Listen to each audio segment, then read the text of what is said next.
Hi everyone, Georgie Hope here. Today I'm going to run through what's included in our SEO audits, SEO assessment of your website. If you choose to take that up, you can click on the link in the description.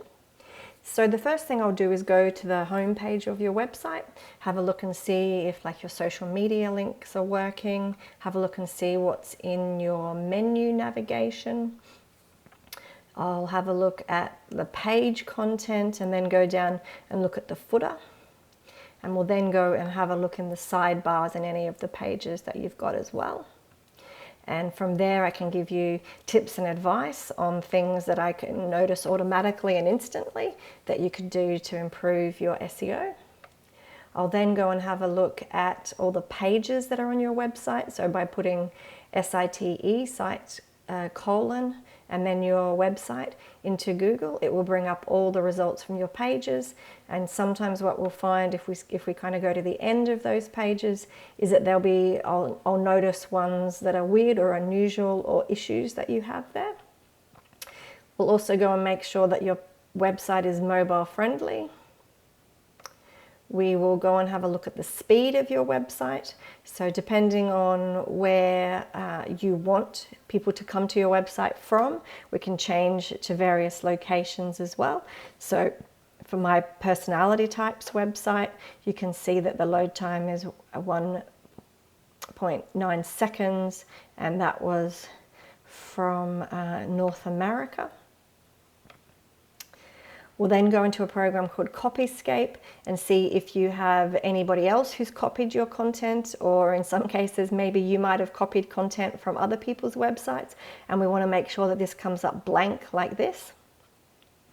I'll go into another program called SiteLiner, and this program will be able to tell us if there is duplicate content on your website, broken links. Now what I often find with this SiteLiner is that if it says there's broken links on your site, often those links aren't actually broken, but we still have to check them anyway.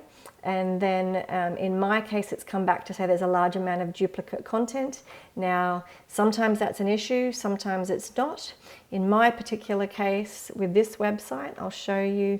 So if I clicked on some of that, it would take me to one of the pages that it says has a lot of duplicate content, and it will show me which pages it's duplicate to. And so the different colors over here relate to the colors here.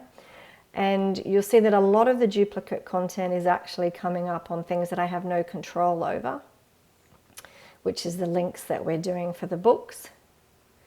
And so there's not a lot that I can do about that. What I do want to make sure is that these sentences here, this kind of written content here doesn't really have any duplicate content. And like this here, because so many of my pages are the same, I've got 16 personality types and I'm doing books for each type, then there is going to be some content up here which is the same, which I can't do much about either. So yeah, but the key is within the content itself, so we can check that on your site. SiteLiner also gives us the opportunity to have a look at various other indicators on your site, like the page size, again, the load time compared to other websites, the number of words on your pages compared to other websites. So it's saying that mine is a bit lower than other websites. So we probably need to increase the content on each page by about another 200 words, which would be right because on my site there's a lot of videos where we don't have that much content written under them. What we'll also go and do is have a look in the Google keyword tool to find out what are the major kind of keywords that people are searching for in your industry. So for mine, personality types. Now this is all locations around the world, but I can specifically target that to any country. And then we can see that these are some of the 16 types, and there's a lot of people searching for tests, or they're searching for the individual types there.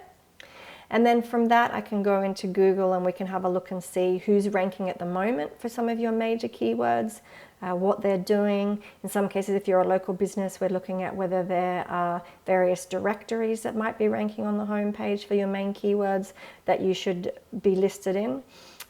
And the next thing that we can do is have a look in this tool called the Wayback Machine.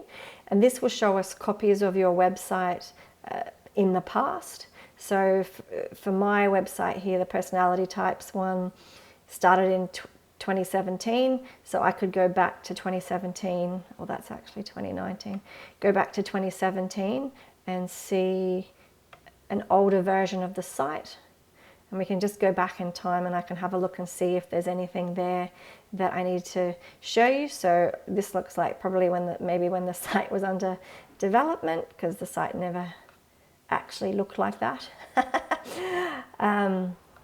But yeah, this can be a great tool just to see if there's any potential things that have been missed on later versions of your website compared to what was in the previous versions. Then I can go into Google Analytics if you've got Google Analytics on your website, and we can see the traffic that you've had over time. So in this particular case here, we've gone into channels and we're actually looking, this is at the total traffic that's come to the Personality Types website over time. You can see that the highest percentage of that is social, and that's from YouTube, because pretty much up until the last couple of months, this was really just a YouTube channel that directed people to like a landing page to sign up. So we hadn't really done any SEO on the website. It was really just coming from YouTube. And so you can see that the organic traffic is like the third level of traffic there. And if we go in and have a look at the organic traffic, because that's the traffic that actually comes from Google, so that's what's really important with SEO, you can see that pretty much it had like no organic traffic until the last couple of months. We've had like a huge increase in organic traffic because we've just started to actually work on the website itself. And so this is the kind of thing that you can see if you've had a site that's been around for a really long time and then you actually start doing some SEO on it. We can also have a look in this tool in SEMRush just to see how much the traffic would cost if we were getting it from AdWords. So at the moment it's telling me that my organic traffic, that I could get the same amount of traffic that I'm currently getting from AdWords by paying $26 a month with AdWords. And so that's one of the things with SEO, is that certainly in the first year you can probably get more traffic for your spend from AdWords, but then in the second and third year you usually get way more traffic from SEO than what you would if you were spending that same original budget on AdWords. Then what we'll do is go and have a look at your business name and just see what comes up for that.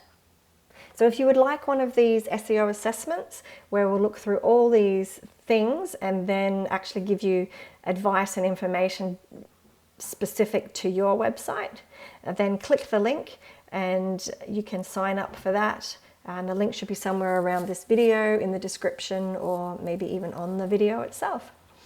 Okay. Have an awesome week. Bye.